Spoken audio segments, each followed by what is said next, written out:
What's going on, guys? Colton here with FISHINGSIR Outdoors and KastKing to break down how to find trout in small water. Now, the rod I'm using, I like to use fairly long rods. For small streams like this, a 9 or 10 foot rod is very beneficial.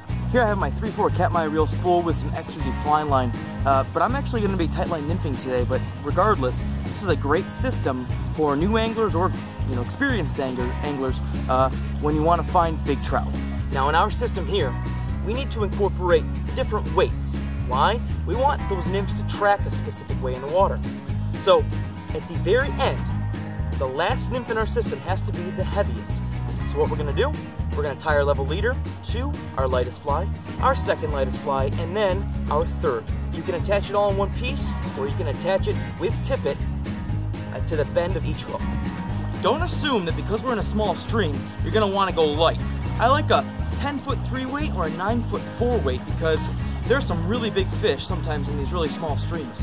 Now, in fly fishing, the word retrieval might be a misnomer, but for video's sake, let's break down how we use tight line nymphing techniques while fly fishing. We're going to be using light tippet as our leader, and our rod, I like to have a fairly fast tip flex rod that's very sensitive so I can feel every tick and take from a fish. Now that we have our rig set up, we need to make sure that we utilize it properly.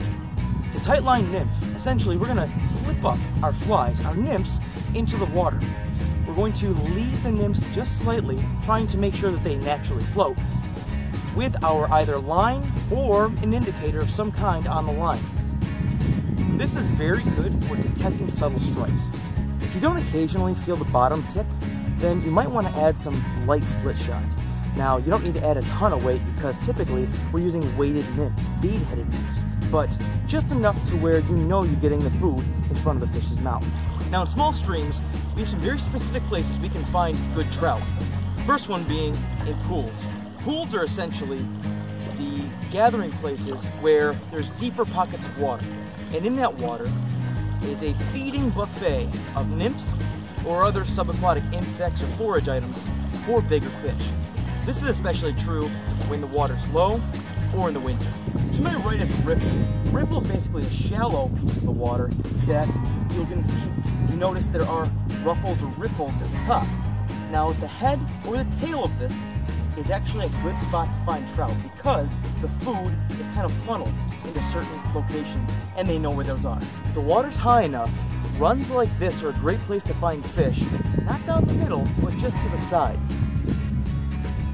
The water's going to run down the middle at a quick pace, and fish will sit just to the side of those runs, collecting food as it gets dispersed into the pool. Another great place to find fish in small streams is just in front of, to the side of, or behind structure. Structure acts as a defense, as well as a source to stir up the water and create more oxygen. In addition, sitting behind the structure actually funnels the food to the fish. It makes sense that smarter, bigger fish usually live there. One of my favorite places to find trout are undercut banks on bends of the stream. You notice behind me, the stream is moving faster towards the outside, and therefore it's going to cut underneath the bank. You'll find a lot of big fish there. I'm going to try this one.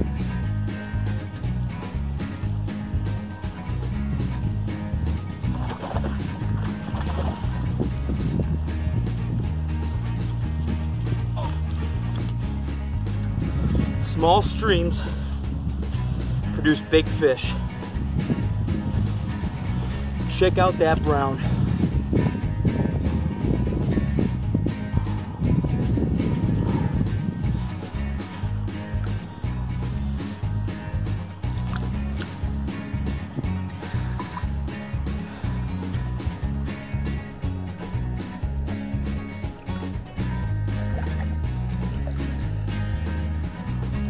Hopefully you guys liked the video. If you did, give it a thumbs up. Subscribe to the channel. Check out the other videos in the playlist, either how-to videos. And remember, guys, catch you guys on the flip side. Tight lines, and we're out.